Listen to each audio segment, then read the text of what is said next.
So it begins. So, welcome to episode 3. My name is Ben Frost, and we're joined tonight by HEESCO. HEESCO, welcome. Thank you for having me. ROLAND HENRY, thanks for coming. Great to be here. And of course, NIXI KILLICK. Yay. Fabulous. The wonderful AD Brearley. Yay. And on the piano accordion down the end is Justin or FROSK. So, thanks for coming, guys. You're all well today. Thank you for having us, yeah. It's great having you both here. I was just wondering, you guys have known each other for a while. How did you guys meet? I used to email him about shows in Sydney, I think. Well, if I needed some plug-in to like VNA blog and stuff like that, I think. Because you used to work for VNA magazine. Yeah, I used to manage V&A for a while. I've kind of been, well, obviously I was working with the team for probably about 9 years, 8 or 9 years, and moved into managing for about 4 or 5 years. And so you would have known each other through there, but wasn't there a link with Secret Walls? I did Secret Walls, but it was way before. It was when Shannon was running it. Yeah, it would have been when like I was 2011. Was it Station 16? What's the thing called in Sydney that Shannon does? aisle 6. Aisle 6, yeah. Aisle 6 screen printing. There was a Secret Walls event in Melbourne sort of recently, and you were painting, weren't you? And Roy, you had something. That's to do right, with it. yeah. That was a great, like, Richmond kind of block party jam down there. Yeah, the guys at the Vic organised that with the Secret Wars crew. That was cool. That was fun. Yeah. So in case anyone doesn't know the amazing street artwork of HEESCO, we were just looking at it online at the moment, so... How would you describe your artwork? Because I mean, there's quite a lot of different elements in this. Some sort of hyper-realistic stuff, some portraiture, and a lot of other kind of abstract. So elements. it's more like always like a work in progress. I don't know. I always sort of get asked that a bit because I do lots of different things, you know. And, I don't have like one like signature sort of character or like even style per se. And I think it comes from like, you know, going to art school and just I wanted to learn to paint. And you studied in Mongolia and in Sydney, right? yes, but I didn't study art in Mongolia. Right. I studied like foreign relations for a year and a half. You can see that. Like, you can see how that plays out for your work. Diplomat. Yeah. Spy stuff. Totally. Espionage.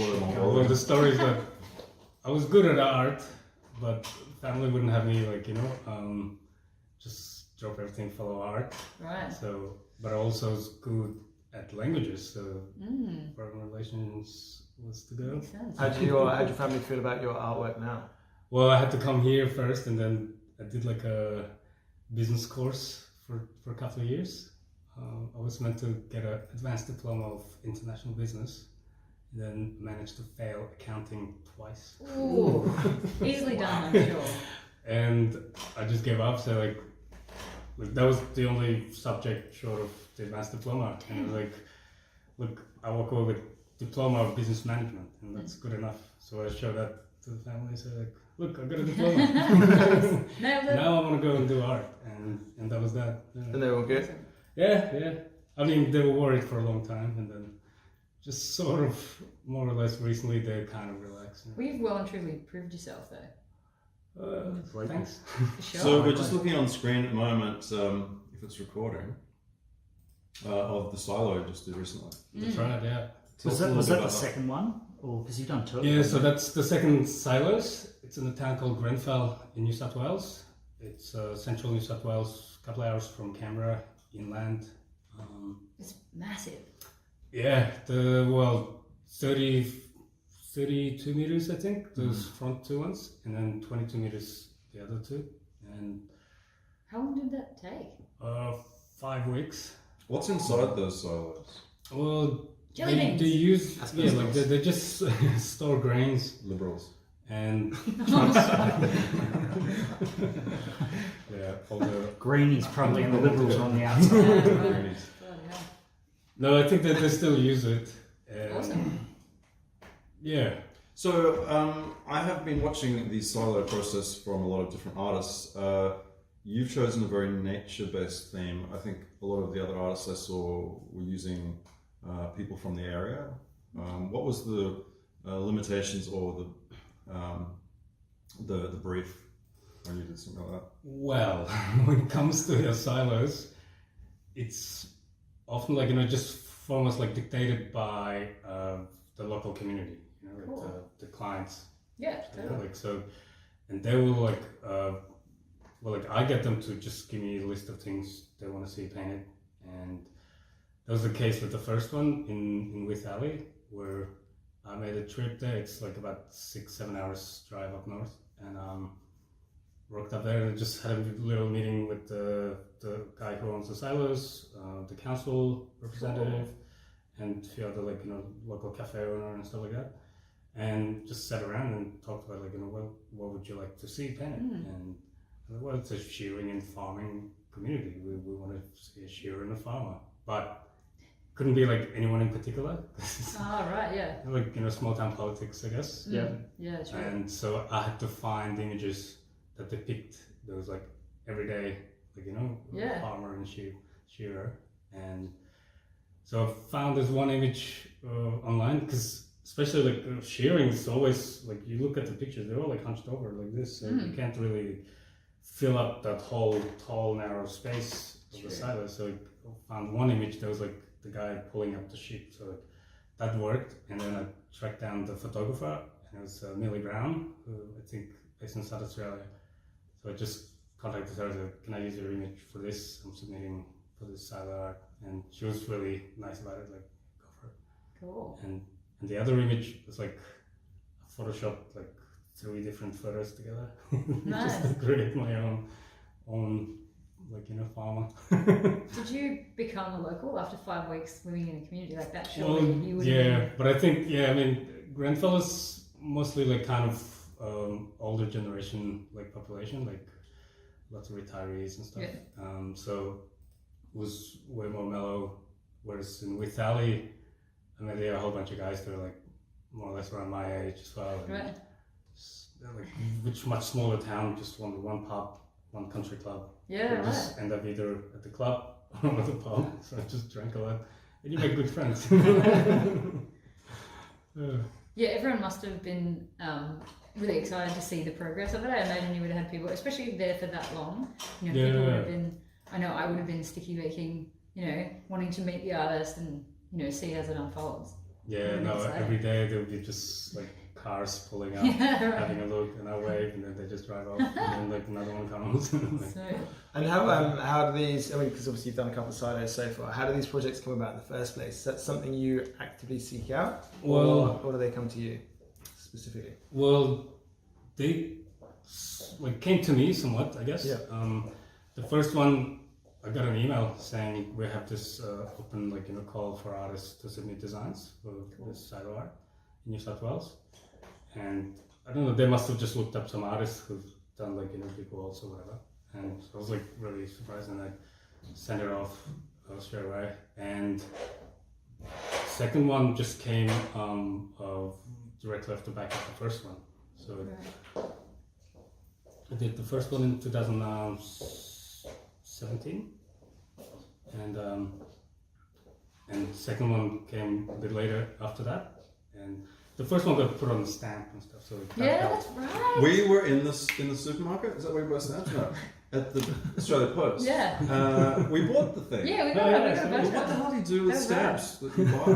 It comes in a little thing. What do you supposed It's to like a frame that? collector's item. Yeah, totes. No, we haven't. They're unused. I don't They know are where it is, collectible. We yeah. should get you to sign them. Stick it on so, eBay. yeah, I'll Must sign them all. But wasn't it gone in the age of stamp collecting books? Isn't that what we used to do? You probably still get them. Yeah, totes. I'm sure It's there's. just gone underground. Yeah, totes. No, it's lowbrow. It'll resurface at some time. Yeah. Sure. At some point. Super trendy. So they've released a series of I think 4 or 5 silos. They were first in each state, whatever. Wow. And yeah, mine one happened to be the first in New South Wales. Whoa. Nice. Is that the biggest mural you've ever done? Well, that second Grenfell silo was definitely Yeah. the biggest one. It's huge. And so tell us more about the technical, how the hell you get up that high and how do you make such a large image on a curved surface? I think I should give due credit to Ron for like opening people's eyes up towards like scaling things bigger and stuff. Because like when he does those kind of like loose grids, I watched it like, oh, that's how he does it. You know, like, before that, like I mean, I've tried everything. You know, like projected, like straight grids. You know, and then even like if there's like brick wall or whatever, you just count the bricks and use to lock in the features and stuff like that. Surely something that size you can't project up that big. No. Yeah. Do you have to like come down from the scissor lift or whatever you're using? Yeah, every now and then. Lift, I suppose. So what I do is just like squiggly lines. I noticed a few other guys use it. Hang on, wait a minute. You start with doing squiggly lines. It sounds easy. Together. I'm good at that. Again, it's more random the better, almost. You know, like Yeah. so, like less repeating patterns, so you know exactly which part of the wall you are physically at. You know? So that's the whole point. And when you have that, the just markings, and then you overlay a photograph or like the pre-designed like sketch over the top, and then half opacity where you see the marks and the image. So that's how you register the image. Yeah, right. And then I like that Ron's way of doing, like, I even go like a bit more extreme, like just really loose lines and stuff like and it makes like leaves enough room for me to kind of fuck up here and there, you know, and like I want that to look more like a painting than a photo reproduction. You know? So like, I've done walls where I've just measured everything, like proper grids and stuff, and then you still end up with this kind of like fairly stiff, like nice looking image, but it looks really stiff, like. Whereas that squiggly lines, you have more room to kind of like Well, it probably allows you to get into it. I imagine day 7, once you're or week 3, probably more like it. It must really start to come together, and once you're getting, you can get enough into that grid format to actually recognize where everything's coming from. So I've never been up in a scissor lift. What was the machine that gets you up the cherry lift? Yeah, it's like a boom lift, like or cherry picker. I would be far too frightened. However, it could. I mean, they could do rides. If there was a ride, I could pay. Yeah. I mean, just interestingly enough, Nixie and Roland and I went to a virtual reality on Saturday night. Wow. It's zero latency. Yeah. Talking about rides. Just applied. Maybe they'll sponsor us to go back again. That's fun. Actually, Nixie got the high score. Reigning champion. She's the best zombie And killer. then we were top 3. Zombie killers. No, it was the other one. Oh, yeah, we were top 3 in the what was it? Oh, Android robot Singularity. killer, whatever it was. I think the guy put points down on me because I hit the little girl on the head with my gun. Did you? I thought I did as well. They probably blame Ben for I think they took points off me for my victory dance because it was just too uncool. I really wanted to see like a video of us afterwards of like Same. just looking like complete Yeah, idiots. so it's like you put on these things, but It's a massive room. It's like where it's basically yeah, good I think suits that's on. what we're going to do with versus Gary next. Yeah. We're just going to take all the walls out. For sure. Do you get this? Virtual No. studios. You get Not really at all. just you get pretty disoriented. There's like a bit where we had to walk across quite a thin walkway, and there's like sheer drop on each side, and that was pretty like. It's kind of like being on a cherry lift. Yeah, for sure. And then that slope downwards that we had to walk down, that was kind of like That was kind wild. of weird. Yeah, that was against your physical.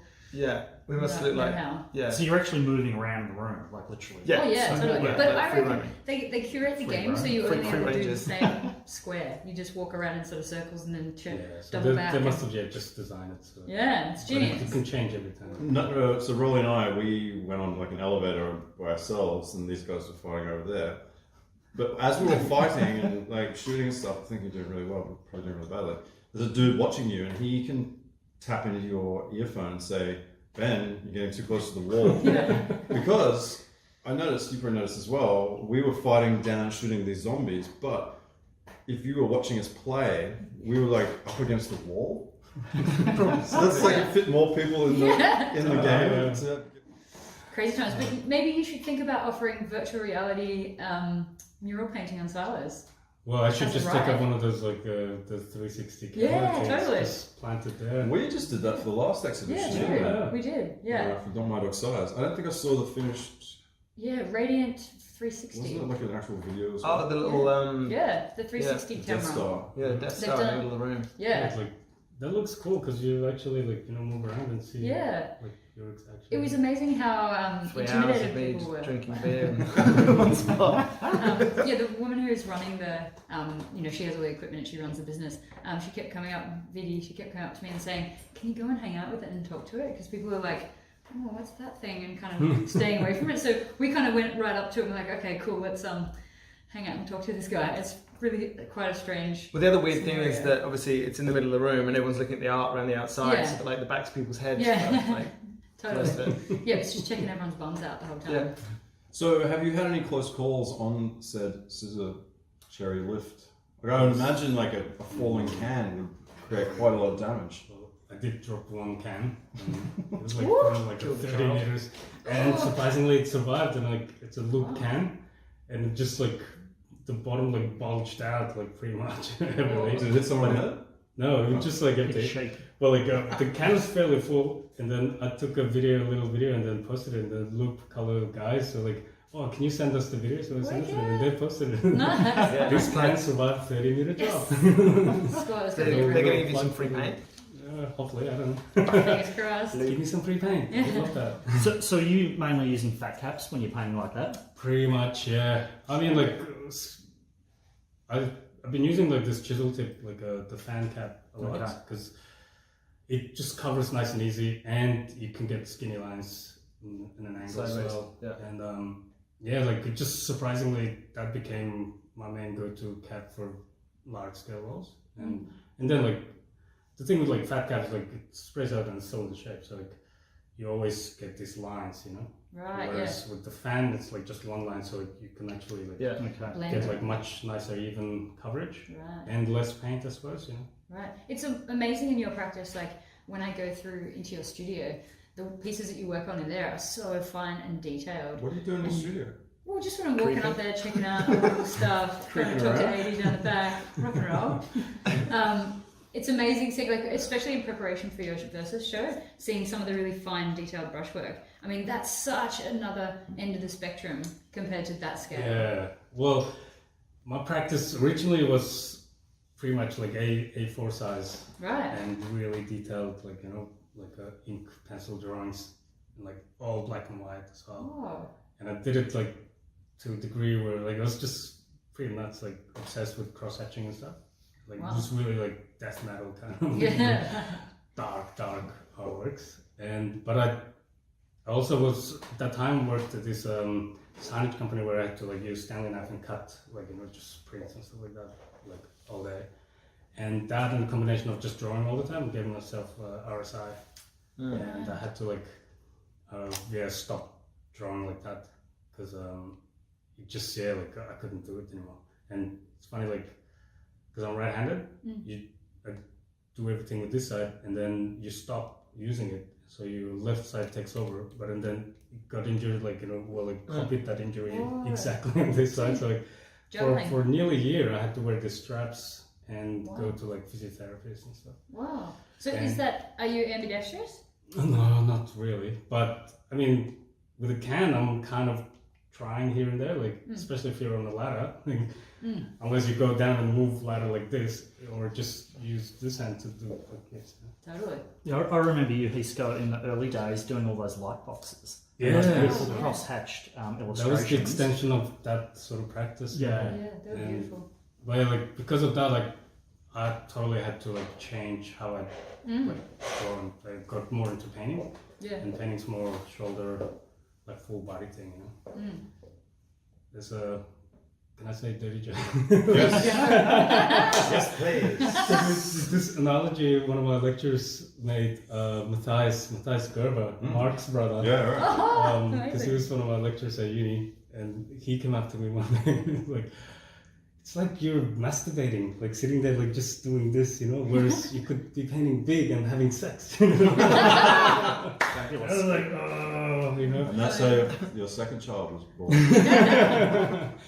But yeah, like to his credit, like he did get me to paint the studio wall at uni, and like just paint whatever, you know. And then like I painted like my black and white sort of demons, you know, like fairly big, and then that sort of like started teaching me how to like kind of scale things, I guess, you know. And then once I've done it, it's like now, like, you know, make it like full color, like no blacks. Didn't want to see any black on the wall, so I like went over everything and made it all colorful and stuff, and that kind of really opened up my eyes. So like, oh, like, you know, Yeah, I that's like color. Yeah. And then I got into color, and then it just went. So like everything I do now is just, yeah, like I cop criticism often, like, you know, I use too many colors. Like I have to use, you know. Never enough colours. Right, exactly. Catchphrase. Yeah. So, just looking at some of the news at the moment, we had a federal election yesterday, and Liberal leader Scott Morrison won. I don't know how everyone here voted. I'm assuming they probably were more left than centre in general. I'm not allowed. Extreme left. They won't let me vote. Oh, of course. Yeah. How does that work for you, HEESCO? I know it's interesting that you're from Mongolia and you've got quite a heritage there that you celebrate. Then you're sort of doing the silo work, which then talks about the heritage of Australia. How does that feel for you, looking at a right-wing or conservative government that's been elected from someone who is Australian, of course, but has a heritage from another place? Yeah. I mean, I guess like I'm for myself always like grateful to, you know, like be here and do all this stuff, like, you know, so like that's my first attitude towards it, like, you know, I'm always like, you know, humble, like, thank you everybody for like, you know, accepting me, letting me do all my things, you know. Thank you, don't kick me out. Yeah, pretty much. But yeah, no, it's true, like, you know, I do come across some people like I just don't talk politics with people, like, you know, especially in whatever, just like It could be make or break. they could bring it up, and then I might, like, you know, say like, maybe I don't disagree, like, you know, whatever, I don't agree with this and that, but like generally, like, people just have an idea, like, you know, because I'm an artist from Melbourne, they're like, oh, must be like, you know, lefty. But do you, I mean, for me personally, I feel that the Australian setup is very conservative on the whole. How do you feel? How does that compare to I do where you're feel from? that, and I mean, it just depends who you get. Like each place is sort of like different, I guess. But I like, you know, through my travels and stuff, I think I do, like, you know, get that understanding of, like, you know, what is the value for them, you know, like their, like, you know, value of life, you know, like depending on the land, or like, you know, so like it's very like kind of they are conservative people, you know, like, and like I, from that side of it, like, you know, I compare it to like Mongolian nomadic lifestyle, you know, like, and there's definitely, like, you know, parallels there where people getting pushed out by mining companies or this and that, like, so like, people are very like much concerned about, like, you know, their lifestyles, and so it's sort of like almost reverse, I guess, in a way, like where people want the mines, and like say like in Adani, for instance, like where it's going to create lots of jobs and this and that, so like all these blue collar people, like very much they need it, you know, and so like I see that side of it, but at the same time just need to look at the bigger picture, you know, like, and that's what I try and say, like, well, it's like not just your immediate future, it's everybody should look at, like, you know, your children, your grandchildren, you know, like, well, what's going to happen then? So I voted, and I got there kind of late, and there was not a single sausage. Sausage list. I hadn't even eaten that morning or day. I was starving. I was pretty hungover. You got out of counting bed. on Thought, I'm going there for breakfast. Is this Bunnings or? Hang on, shit! I voted at Bunnings. What did you think of the election as a? Oh yeah, it's, you know, I was disappointed, of course. I was actually a bit shocked. Did you tell the might baby? have swung. Yes, I did take him. Yeah. Who did He was annoyed because I went to a ballot booth and I wasn't on the electoral roll there and blah blah blah. I wonder what would So happen he had if to you hang took around for like half an hour, and he was you know. If you took the baby, I know babies vomit a lot. If you took it, and as you're about to put the vote in the box, the baby just does a projectile vomit straight into that little slot and just filled half that bucket up. We'll ruin all the votes, I guess. Yeah, Nice. that's an interesting thought, Ben. Wait, I don't have a child. You're probably not allowed to take babies into the polling booths, are you? No, you can. Babies I can. wheeled him in on a pram. Yeah, Ah. on a pram. You can't speak. We didn't know it because we didn't want You to can't stay interfere online. with the ballots, you know. Or Yeah. he just sort of throws his arms around the legs, but Joey, did you take Ben to vote? I like it. So maybe on that note, let's cut to Nixie with the news. Well, in local news, we've actually got a very exciting exhibition coming up. Mysterious Owl. Here's Mysterious Owl. He's mysterious. He's actually an artist at VS Studios. His studio is directly behind us. His exhibition, Blinking into the Sunlight, opening this week, runs 24th to 26th in a secret location. So, 80, you share a wall with I do. Mysterious You've Owl. got the studio next door to him. We Yeah. never seem to cross over very much. I generally meet him at the toasted machine. Ah, And right. that's kind of about it. the And what it's very, as we said before, mysterious. Toasted. The toasted machine. Yeah. The toaster maker in the kitchen. I Oh. always run into him there. Otherwise, I hear his fan going. He's always got a very Right. well-packed lunch. Yeah, he He's does. always eating. Has he given away any clues? Well-fed fellow. Yes, complaining. yeah. Have you heard any rustles and rumblings? Have you heard the murmur of stress or the smooth slather of calm? I think it's just going smoothly. I think he has it all under control. I'm and he's sure going he to pull does. it together very Yeah. nicely. Blinking into the Sunlight, that's an interesting title. I wonder what that means. I don't know. I actually was helping him today paint the outside of the building. Awesome. He's a little bit stressed, but I think he's going to be alright. It could mean giving birth when you're born. Into the sunlight. You're coming alive. True. Yeah. On that note, we actually all went to an exhibition last Friday of another local artist, Mayo, who's showing at the KSR Art Bar in the Rialto. It's a killer show. I stuck my head in early doors on Friday. He smashed it. Yeah, right. It's all It living. was amazing. Well, I don't know. Almost, I don't know yeah. if you saw. I didn't really look at the red dots, but I was looking around, and it doesn't happen that often. I go to a show, and I'm like Bam. that impressed. But I walked in, and he's knocked it out of the park. You can't go wrong if your street art name has anything to do with a condiment. Totally. For sure. Because everyone Really needs already. to eat. don't Wait they? for mustard and pickles. Yeah, definitely. Horseradish, on the other hand. Sell out show, of course. And another local show we have coming up. Actually, the next show at VS Gallery, the Stupid Crap Show. Yes, stupid I crap. can't believe it's not gutter. And so, Ben, you actually are very familiar with Stupid Crap. Why is that? Everything in my life is stupid crap. What a name! It's like we've had this conversation before. Yeah. It is one of the greatest names of all Strangely, I had it in my mind if I died, which I will probably at some point, not too soon, I hope, on my coffin? No, on the gravestone, yeah.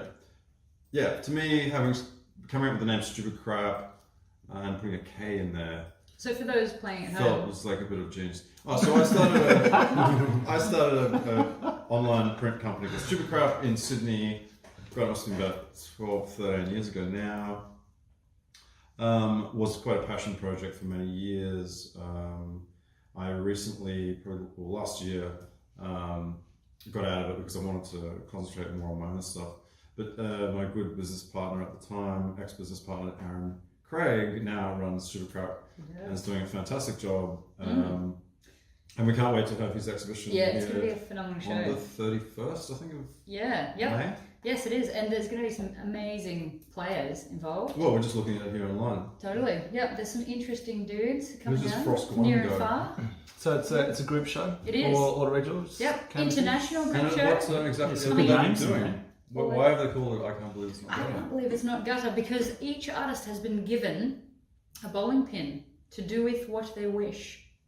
And I'm sure there'll be some strange reactions. No, this has happened before. This is the second I Can't Believe It's Not Gutter. Yeah. I can't believe it's not gutter. I can't believe it's not gutter. It's Aaron's baby. I helped him do the last one. Yeah. We did it in Toowoomba. It was Aaron's deal, but we hung them from the ceiling on these fishing lines. It was like quite an amazing installation to walk in and see all of these things. However, it's one of the hardest things to paint onto because it's such a Circular surface. Huh? yeah, it's really nice. Well, HEESCO know about that. Sure. True. Yeah, Anything. scale it up. Anything painting's a dildo if you're brave enough. On that note, in US news, there's actually a story on Juxtapost today about National Mural Day, which is May the 7th in America, where local artists, landlords, and civic institutions, communities, etc., are encouraged to collaborate and bring more murals into the community. Right. Do you think that we should have an National Australian Mural Day? No, I think there's too many fucking murals. Right. Especially those damn silos. No, I think we should kick it off. All right, HEESCO, you're up. Number 1. Choose the day, Wow. and we'll make it happen around Australia. For sure. It should be May 8th. Mate. Mate. It's like Aussie with a lisp. Mate. True that. Well, hang on, there It's is Damo's birthday, actually. He'd be over the moon. Who's? Damo. He's the Former Love it. V&A crew. Mate. Mate. Mad. He's actually in Canberra, is he not? Mm. He should kick it off then, perhaps. There you go. On Start the the Parliament camera. steps Get that going immediately on tomorrow morning. Well, there is no Melbourne Street Art Festival or anything of the like. There's the Not in a Banana. long time, yeah. I think. Well, yeah. I guess Benala's. Richmond Street Art Yeah, Festival. Good thing. But I remember there used to be fair few around. Like stencil art. No. Yeah, but not a holistic Melbourne one. I mean, there's lots of other. I guess not every city has one. There's no Los Angeles. I was Street Art. in talks with Visit Victoria and a couple of other people to put one together, but it never Whispers. came to fruition. So. It could be time for a little nudge. Well, when I first moved to Melbourne, that's how I met a lot of people. I was part of that Sweet Streets Festival. Cool. Sweet Streets. Yeah. I didn't know about this. This was Does it include pudding? 2010. But yeah, literally I met a lot of people just being part of that. It's such a great way to connect the painting community. I think if you think about obviously the artists themselves, but then all of the photographers and the people who are just interested in it. The times that we've had at VS Gallery, we had a big street party once and closed down the street and had everyone painting the outside of the building and had a big barbecue and music, and it was such an awesome day. Do you think everyone would pull together in the community, or do you think there's sort of schisms that exist that would kind of divide and scupper some of that? I think that we have the opportunity to try and pull it together if we curated it right. Yeah, I wonder whether we are at peak mural Unite the or we're tribes. post mural. Ooh, Yeah, that's interesting. That point. It is. the fulcrum that exists. Right, well, onward to European news. And as we all know, potentially, the Venice Biennale is afoot. It's the 58th of the international exhibitions. It's titled this year, May You Live in Interesting Times. HEESCO, are we living in interesting times already? I think so. Boring times. I think we're living in pretty crazy times. Do you think? Yeah. I mean, if you think about International Art Fair, I've actually been to the Venice Biennale and it is a phenomenal saturation of work and it's an amazing representation of artists from all over the world.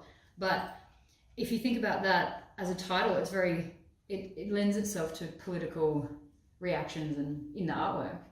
If you were to be doing a piece as the Australian artist, do you think you'd be inclined to reflect politically? I reckon, yeah. Yeah, for sure. I think there's a lot of fuel. It's like, yeah, good platform to actually make a statement, I guess, you know. But I don't know, you have to think about it quite a lot, I guess. Strategically, I think if you were Mr. Australia or Mrs. Australia in that instance as an artist, How could he be Mrs. Australia? well, Look, these are modern times, Ben. Yeah. jeez. I think that's interesting in the sense of you did a piece of Daniel Boyd for the Doug Moran Prize, which you were accepted into, which is like a huge thing. You were? Which was very fun. Well, Right. that was a long time ago, yeah, 2013. I believe. Yeah. Well, I still have the painting. I've actually want to donate it to. Salvos. Well, But they won't accept it. You're keeping it back. Sorry. Sorry, I should not have said that. Smooth. Sorry. no, I want to donate it to some organization that works with like Indigenous youth. Yeah, that would be amazing. Yeah, it's a beautiful piece, and the statement that it makes with the colour, obviously the colourway, the flag, and the Indigenous. And I'm sorry, just for the viewers at home, or wherever they are, who was the So, subject? my friend Daniel Boyd, he exhibits with Ross Nazi, Right. and he's artists like last fair few years, I suppose. You know, like, so what he does is like kind of in the early days he just painted like real classic oil paintings and reproductions of like kind of classical sort of like, you know, Captain Cook Landing and stuff like that. And then he would change it to, like, you know, give him eye patch and stuff like that. And we write like, you know, we call them pirates here and stuff like that. So his work always like commented about his like original, like, you know, heritage and stuff. And later he started like painting the images, and then like through his secret sort of technique, would just like do this kind of like resin dots or whatever, you know, like so. And then the rest of the canvas will be painted black, so the images would be just visible through these dots. So it kind of like reflects, like, you know, reference the dot paintings, but at the same time there'll be like an image behind that you could see. Wow. And so his work's quite. I think he recently I saw that he did a commission for the original Anzacs memorial installation sculpture. Cool. So yeah, he's a really good dude. Good artist, yeah. So that's one thing that's really nice about your work, I find, HEESCO, when it comes to that Mongo hustle, so to speak. And there's this traditional Mongolian fashion, you know, a lady figure, but then there's sunglasses and bling, and it kind of it pulls in this contemporary feel, which is really cool. Yeah, I mean, like, I never intentionally wanted to, like, you know, produce Mongolian themed works, like, especially early on, because foremost I just wanted to, like, you know, learn to paint and be accepted as a painter, not just a Mongolian painter, you know? And so one of my, like, you know, goals was just learn to paint and just get, like, you know, really good at that. And then I suppose, like, you know, reach that at some point, and like the Mongolian content just comes out naturally anyway, you know. Like I don't want to like force it, I don't want to seem like exploiting my, like, you know, cultural heritage, this and that, but when the time is right, and then especially like the big wall in Foot Square is like a good example of like things lining up. It was like for the Foot Square Art Prize, and the brief was there, and then it's like a wall that I drive past like every day almost, you know. Like I just instantly pictured.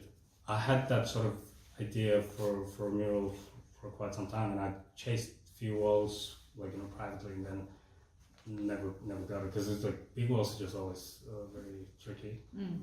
When that came up, I just submitted the design because I had it almost ready, and it got accepted, and then I got to paint my own like full Mongolian lady, really big, and like my kids, like, you know, and going to primary school right there, so every day, like, everybody sees it.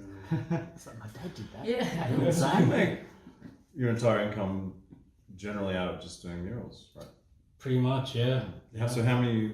You must have a backlog of people asking and wanting you to do murals. Like, is that how it's working? Well, yeah, like especially lately, I've just haven't had to, like, you know, chase work so much, because social media, like everything kind of everything I do is word of mouth. So like one thing you do, and then that always leads to a few other things, and then definitely.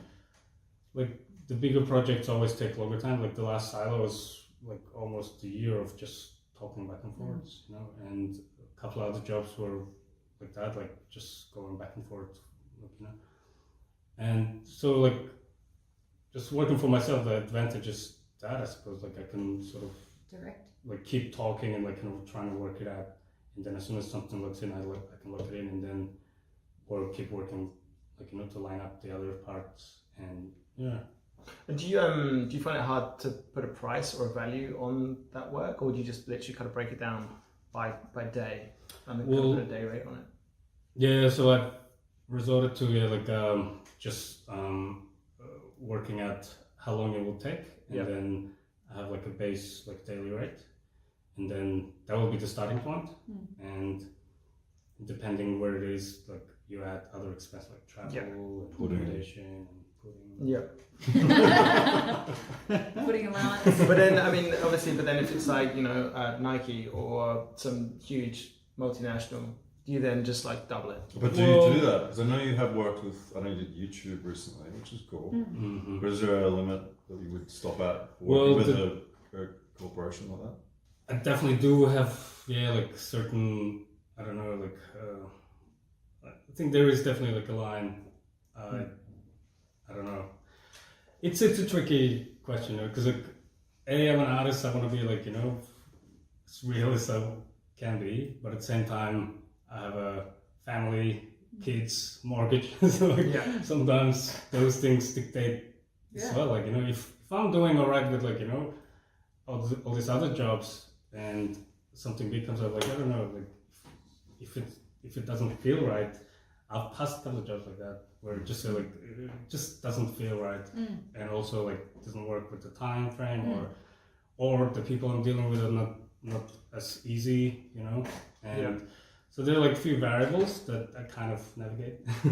Justin says you can totally handball those all to him, by the way. He has in the past as well. I do Keep coming. try and involve a few jobs here and there. Like if some company like that sold a certain type of fungal cream, you probably wouldn't go for something like that. It Depends what the job is. Could be if you're on that whole outside of the building, fungi themed. Well, speaking of jobs, the chefs, what's going on with the chefs? You seem to do like a heap of work. It's based on like the world's leading What's chefs. cooking, bro? Secret What's chef. cooking?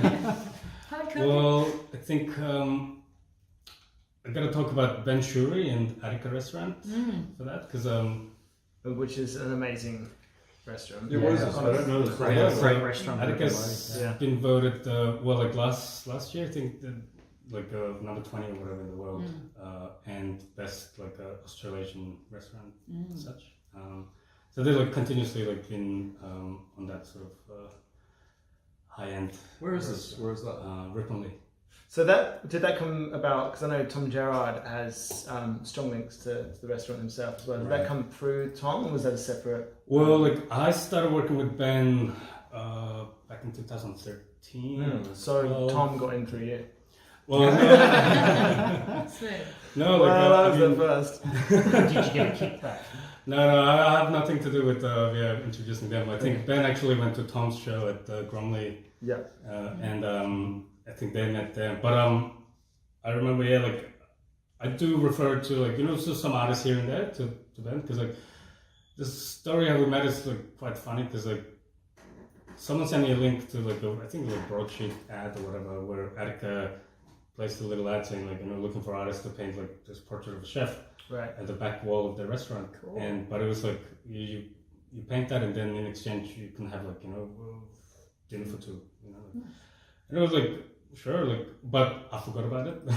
I was gonna like, I'll write it, but then like maybe Ben says 9 months later, I emailed him and said like something came up and I was like, like, and I looked online and there's like no news about anyone doing it, Right. And then I'm like, well, I wonder what happened. So I just emailed him like, hey, if no one's painted it, like I'll come and paint it, and this is what I do, and he just got back to me straight away, said like, come, we'll have a chat, you can have a look at the restaurant, what we do, and it was like one of those like rare occasions like where we just clicked from that first moment we met. It was like Awesome. Was clicked, it like I only met him very briefly when Tom Gerard did an installation there, but he's an immensely welcoming host for the man. He's there at the front door, shaking people's hands and introducing himself and taking the just time. extremely humble and the nicest man. Like I got nothing but praise for the guy. What kind of delicious foods do they have? Oh, like Do they have anything pudding? you get served. Lots of pudding. Yummy. But like literally, It's kind of modern Australian. Pudding. I think is the kind of like Yeah. overarching thing, but it's all locally sourced and like seasonal. Cool. Big focus on that. Seasonal pudding. so over the years I've done quite a lot of projects for them, like painted murals at the back, and I've done illustrations for the certain dishes like that come like a school menu. And this Did you do a wine label? Did you do a wine label? I've done a wine label for I them. thought you did. Nice. Like every now and then, we just like Ben hits me with a like project, isn't that? And then I did all the illustrations for their website. It was animated by this. Maybe pull that up because the animation's pretty cool. Attica.com.au. Is that with all the graph on like a wall and stuff? Yeah, so the first landing was just like it will be like HEESCO throwing. But they're immensely collaborative as a company as well. They produced like a beer that's like specifically designed for the restaurant. Yeah, so they're always like Ben's really great at that, like sourcing local produce from like really sustainable farms, sustainable places, and he has like really tight network like of people just collaborating. And like recently we did a they organized this big fundraiser for the Christchurch victims. Cool. And so like they got I can't remember like, but it was just one of some of the best like chefs from Melbourne, all like just provided this pastries and like little things they cooked, and it was all sold through the windows in front of the restaurant, and all the money, I think they raised over like 50 grand or whatever. Wow, that's amazing. Just like within a few hours. So we're just looking at Attica now on screen. Adam. Yeah, so each menu would have like. So it's near the toilet. Yeah, so I did all those like people like. Oh, you did that's Nick Cave standing there smoking a cigarette. Right. What do you mean? Was he Kate there? Blanchett walking there, and How did you get in the pose? I'm loving that. Attica Metallica. yeah. So good. So all this stuff. It was quite cool. Like he wanted to be like really awesome, and then like gotta have a ute, and like make it weird. So like have a koala driving. I was like, yeah, so, so like we throw ideas back and forth, and then it just like HEESCO, from when we've known each other for a long time. Yes. From when you began here, obviously in the studio, you were focusing on a lot of gallery art, and now you're doing so much street art or so many huge murals. That's right, do you miss working in the gallery? Well, I do miss it a lot, and the last show was kind of like my attempt at getting back into it, and I definitely want to go back into studio work. It was a great attempt. The last show. Yeah, thank you. Sky Burial. But I feel like that was just sort of like the prototype of like what sort of shows I want to put together, I guess, like because there's lots of like trial and errors, but I just love sitting in the studio and like listen to music, podcasts, whatever, and just sitting down and painting in my comfort, because I'm always like out battling the weather and stuff like that. Yeah, constantly. That show was so powerful. The Sky Burial, the idea behind it was so powerful. It was really interesting. We were talking about this earlier today. Was there any symbology in the color scheme? Because it was all red and gold, and then the blue floor, and it was really powerful show. Yeah, it's like I've been trying to like, especially for that show, because like you said, like I do so many different things, and I had to find a way to narrow it down, like limit, but make it still like free, like enough for me to do anything I want, but still like just by limiting myself with the color palettes, sizes, and like just physical like elements like that to tie it all together, and it almost like didn't matter what I painted on those images because the frames were the same, they all worked like on the same paper, and the colors were also like blue and red, gold, black, like so. Just by limiting those parameters, kind of was my attempt of like narrowing down. But then next show maybe I think I just want to go like full color, and again like just to do different things as well. But I mean, like I said, like everything's a work in progress. So but that show's pretty much the first time I attempted to have like a full installation sort of concept for the exhibition. And so for people who didn't get to come to the show, there was the, can you explain Sky Burial a little bit? Yeah, right. So I painted the whole gallery black, all the walls, and I painted the floor like a sky blue color.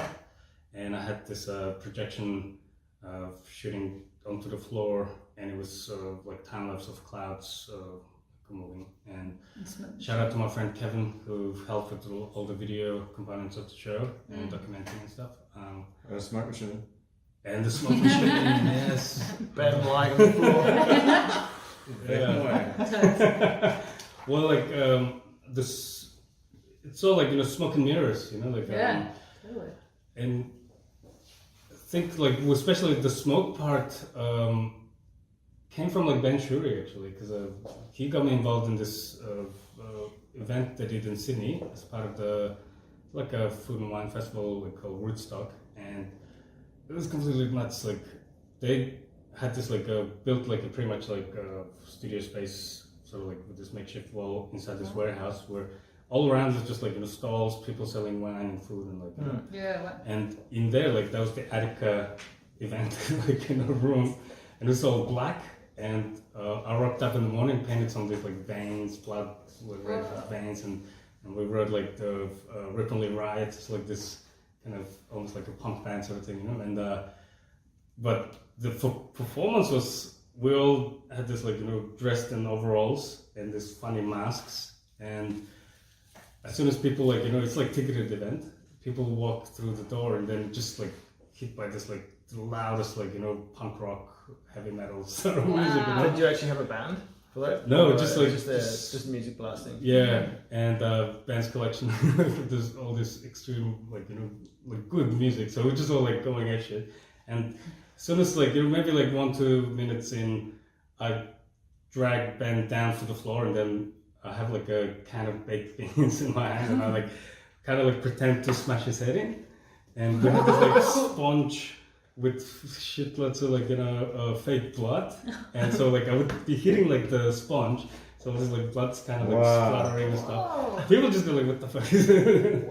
And then like and then one of the chefs like having this like shower like with blood dripping on himself, like in this little tent shower thing, and so, and we had this guest chefs would bring them in and bury them like in this mulch in the corner as well, so like the whole thing, and then lots of smoke, like lots of smoke and like strobing lights and stuff. Sounds hectic. Sounds like something you could take to Dark Mofo. And, well, yeah, pretty much. Yeah. So is this a real traditional wedding in Mongolia? It's like a Game of Thrones Yes, wedding. always. Yeah. Wow. I can see that. Well, yeah, like from that show, I kind of like you get the like how effective smoke and lights are. Yeah. And the immersive, environment. You really in that show, especially, we thought of everything. Really considering not just the artwork and the way you display it, but how someone feels walking into the space. And that Totally, was it was interactive. Yeah. But I It's think like that's you became part of it. Yeah, I think that's super important for for me. Like it's got to be the way forward. Well, yeah, this is interesting, Rolly, because I know you did such an amazing job with the Untold. What do you call it, exhibition, event, festival? Yeah, I mean it was a. It was Like a, you decided experience, to. I know I was a part of it, and you asked all of the artists to go outside of the box and do something that was a little less about just painting or murals, and do something that was, which I think HEESCO did in his show. Yeah, absolutely, and Tell us I think about he did that. that very well.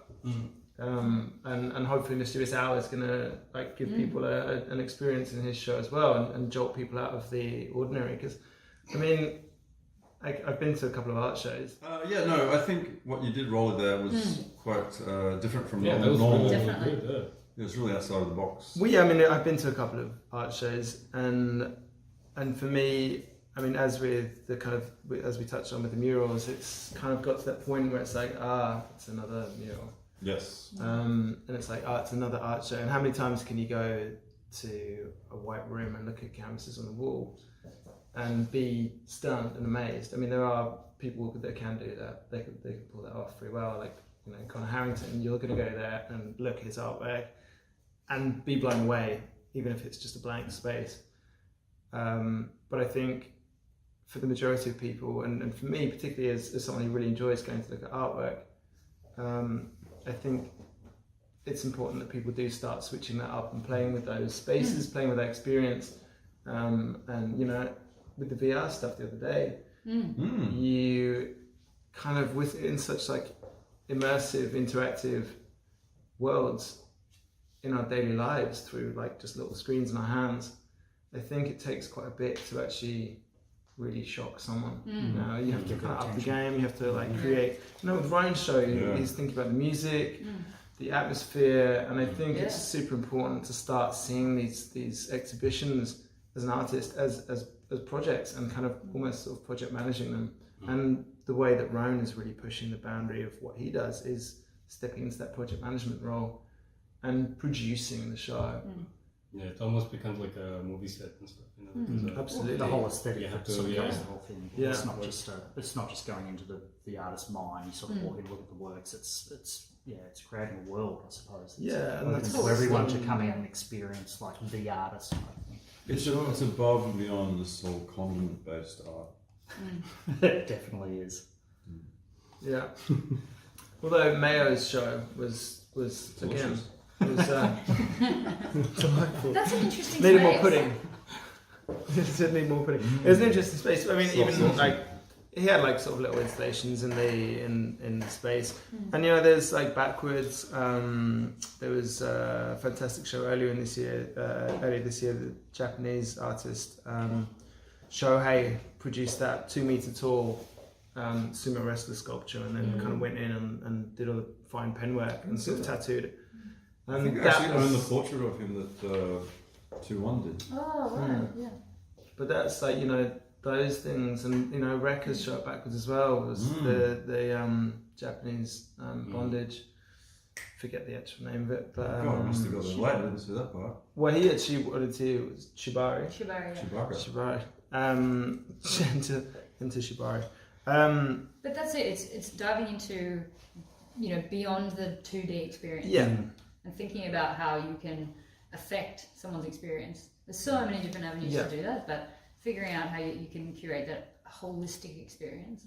Yeah, you need to think about all the aspects from the lighting to like it would be great if people could start like putting smells and kind of.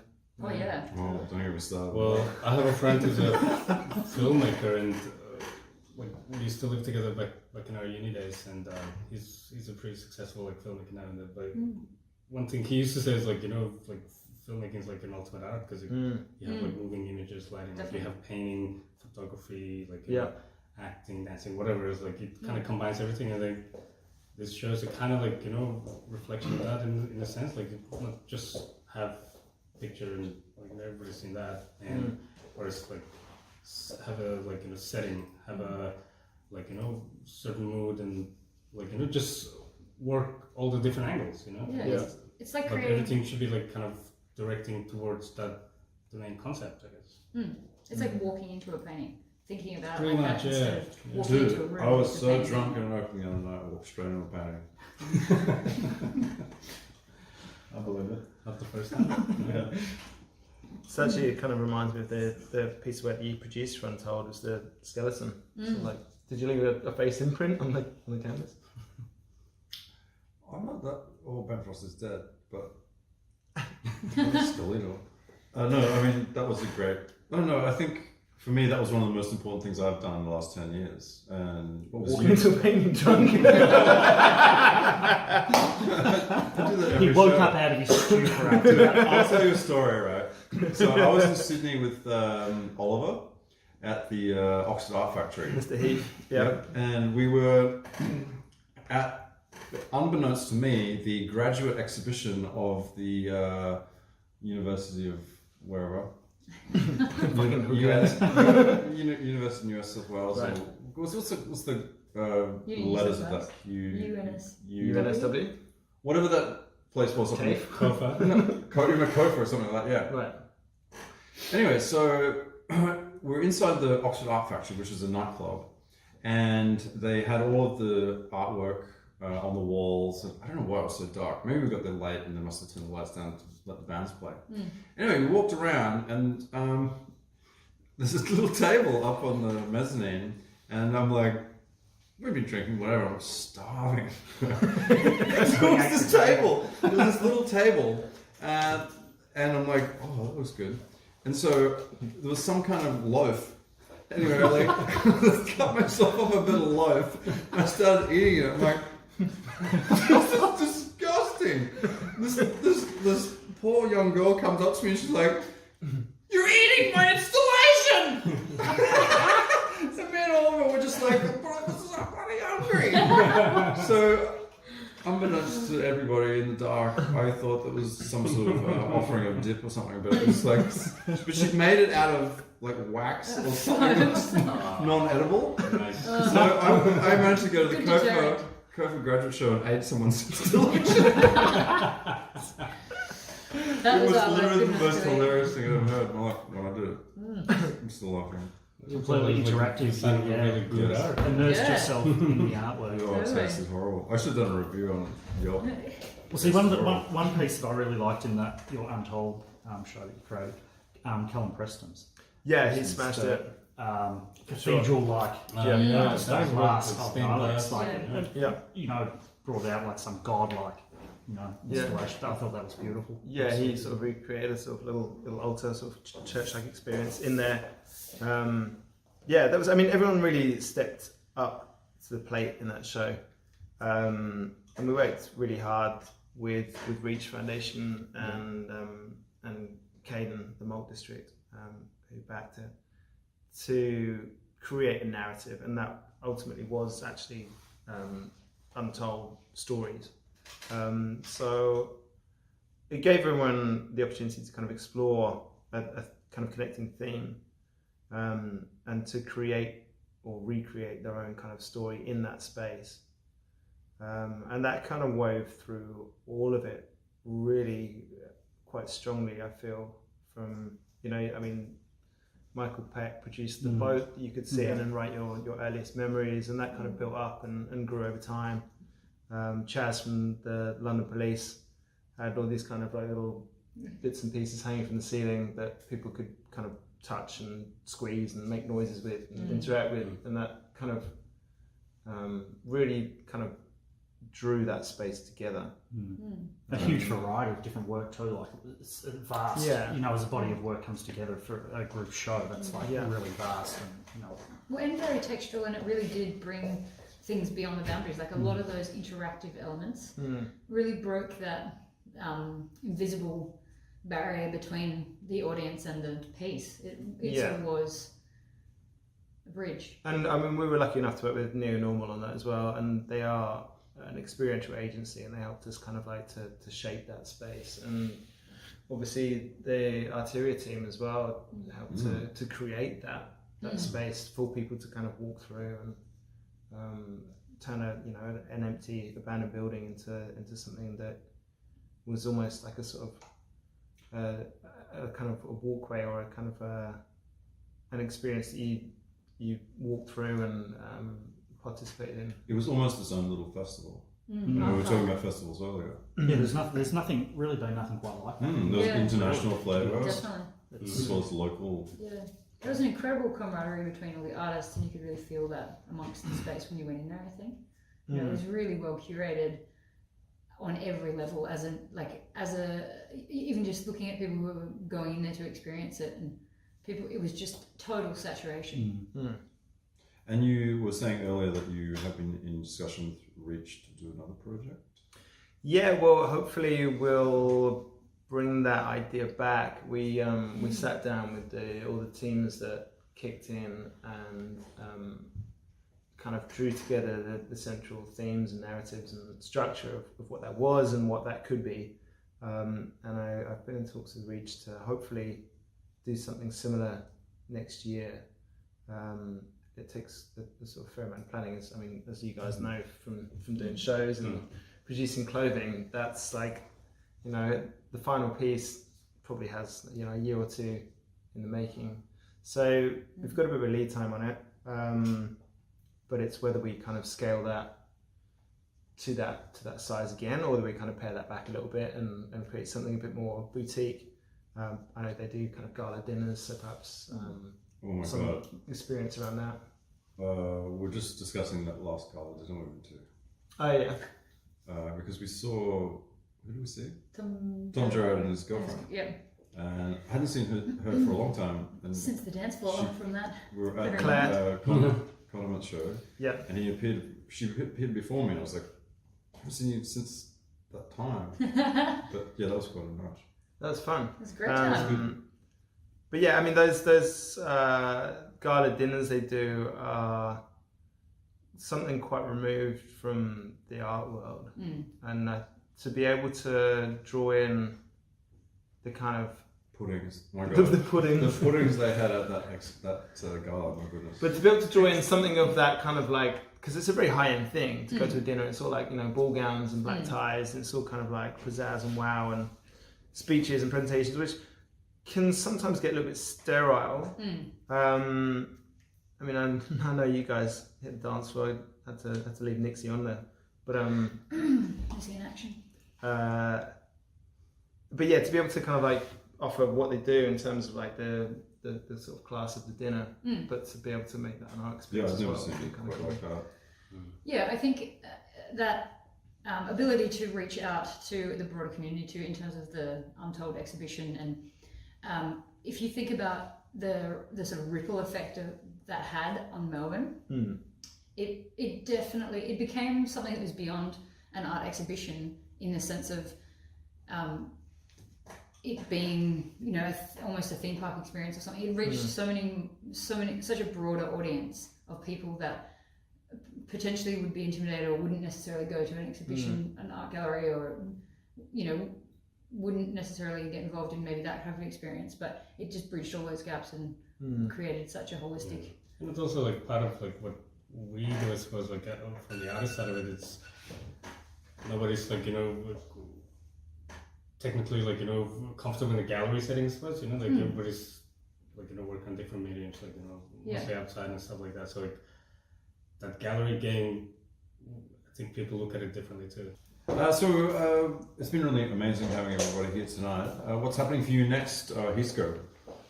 I've got a few projects I'm working on. One of them, I want to do this project with the Asylum Seekers Resource Center. What is it called? Asylum Seekers Oh, Resource Asylum Seekers, yep. Yeah. So I've approached the author, refugee guy, Baruz Buchani, who recently won that Victoria Literary Award for his book No Friends But Mountains. So like, he's currently on Manus Island and been in detention for like 6 years. Right. Where's the refugee from? Iran. Right. And he's quite politically active over there. Like there's heaps on him online, and he's quite active on like Twitter and social media and stuff. So like, I had this idea to paint his portrait and then paint his hands kind of like over it, so it's like he's getting censored. But and then with the help of my friend Jamal and Kevin, they're like video makers and animators, and create this kind of like augmented reality mural where you can, like, you know, the finished image will be like his portrait like this, you know, like, and then I want the people on the front to kind of like uncensor him, you know, like Awesome. the hands will go like that or whatever. Wow. And Imagine then augmented reality in Archibald or something. But I want Baruz to send me an audio message, because everything he does, even that book he wrote, it's all through like a text messaging app, you know, like a WhatsApp or whatever. And like, so like, I want, like, you know, that as soon as the hands come off, like his audio message to play and stuff. So that's what I've been working on, and tied in with like whatever campaign they're running as well, and there's that, and a couple more silos probably. Awesome. What about you, Rolly? What's coming up for you soon? I'm hopefully going to be working with Reach again to produce a project with them around this time next year. I am continuing to work with Wyndham City Council on some murals and some projects out there. I've got a really supportive, inclusive and progressive arts and culture team out in Wyndham. So been really happy to work with them on some projects. I have a couple of things kind of under wraps. What secret? I don't want to jinx those, but hopefully some big central Melbourne projects. Yeah, I mean the silos are progressing to be bougie apartments and a microbrewery and some kind of arty hotel. How would you live in such a little circular room? I've been in one of converted silo apartment. It's like, Is it good? it's pretty good, but also like it'd be weird too. But like, it's like three stories. Wouldn't all your paintings hang crooked? Yeah. Well, they hang like they always have like gap in the back. Yeah. Get the back little. But some yeah, section. like the stairs would like kind of follow the like in the wall, and then it was like 3 levels. Wow. It was quite nice. But at the same time, it was right next to the train tracks, and it was. But like, you know, for me, like, you know, growing up in Mongolia and being around those like round tents, it was like this is like home. Yeah. You know they used to design the stairways on those like on castle turrets. It would go around a certain way so that you could fight I think, downwards with the sword hand. So they all go around the same way. So you can swing with your right hand and the other person coming out to attack. You couldn't- Yeah, it's easy to be above your opponent. Stuff Yeah. with your left-handed. The basis of Brexit. Was at the basis of Brexit. It's a tenuous link. It's coming down on the right hand. Still a little bit of a patchy segue. What's happening with you? Over to me now. I have to take over. I just did a print release, a Nice. relief release with Relief release. Moosey art. Oh, yeah, From the UK. Fraser. Yeah, My, Fraser Bailey. yep. Fabulous Fraser. Good dude. Rosa Bacon. Yeah, an Astro Boy edition of 5. So that was Nice. kind of cool. Oh, We just did you released it like see- 2 days ago. We sold one of your prints in the production of the My Dog Size exhibition. Oh, really? How Yeah. did my print Well, wind up in his obviously- show? We have a online art gallery which you should look at, which is www.versusgallery.com. Nailed it. You can buy a myriad of wonderful artists that we have on our site. But yeah, someone came and bought some of My Dog Size stuff and bought one of your prints. Fabulous. Remind me to talk to you about Gonzo as well after the show ends. I thought you were going to say, remind me to talk to you about payment. No, they're very You're the go bought it. I don't understand your ghost slang. Anyway, what is the relief print? It's Oh, a relief the relief release. is a timber construct, a timber assemblage, sort of multi-layered. Ah, as that they is come a forward. It's And not really Nice. a print as such. no, it's not a print at all. It's an edition, I should say. Yeah. A print. It's a multiple. Not telling the Yeah, truth. that's cool. Yeah, so an edition of 5 of Astro Boy. Excellent. Nice. Yeah, and a Dig it. deconstructed Astro Boy. And so what's happening for you next, NIXI Killick, fashion designer, Imagineer? I'm working on some instructional videos for my augmented reality activated fashion range. What So kind of that, instructions are required? So that people can correctly use the app to make the clothing come alive. So yeah, I'm just trying to spread the story and make people more aware of how they can. Do you want to give us a demonstration? I would definitely. However, my phone's being used to film the situation. Have you got the app? I do. iJack? Fabulous. yes. All right. I have it right here. It's coming Let's to do life. this. With the NIXI KILLICK portion ready. Yeah. Just be able to Let's get do one or two. activated. Load I've it got in. a target right here. Wait, can you screen Ready and record? waiting. Just put it in front of the camera and we'll. You can screen record. Yeah. Yeah, screen Totes. record this so then our viewers at home can easily watch We can quite easily while do it live if we you, are if we downloading and doing this. put your screen in front Yeah, of us. take it off. Just hold it right there. If you just hold it Thank over God here. for that. No, maybe So, where's Yeah, so if the- you download the iJack app and then you scroll down to the NIXI KILLICK section, download the package, you'll be ready to activate all of the new cryptic frequency collection. the cryptic frequency. Yes. Yeah. Here we go. Trippy Cryptics. Oh wow, look at that. Yes. So do you want to show that to the folks at home by going, yeah, Oh, check camera, that yes. out. Meow, meow. It has Yeah. like sounds and vision. The It goddess is alive. It's interesting that you have to do an instructional, but I think I think the it's most very thing for most people, like it's such an amazing thing. All augmented reality is such an amazing thing, but being able to educate the audience to be able to understand and operate the Definitely. software and machinery to actually Yeah, I think a do lot of that. people It's are hard, yeah. excited about the idea of carrying these targets and this next level of reality on your clothing, but I think it's quite easily hard to digest how you actually have to do it. So trying to break that down so it's really simple and super user friendly, so everyone can get involved and get the joy without having to be frustrated, going, "Oh, I'm not sure how to do it." So Problems. I'd like to ask our guests, what is a Frost World problem you're currently up to your waist in? I wear contact lenses. I noticed. I thought this when I was looking at you. Yeah. So I'm pretty much blind. wow. Oh, how much have you drunk? Well, my Frost World problem is what to deal with the fucking price of the glasses. Oh Like, yeah. prescription. Yeah. How much What does it the- cost? I don't know, hundreds. Yeah. Couple $100 or something. What about a monocle? Well, I should just Bring it. opt for Bring that. it. Get 80 to cut me some NIXI KILLICK. You could just carry Augmented around reality. two magnifying glasses at the same time and just. Yeah. What about you, Roland?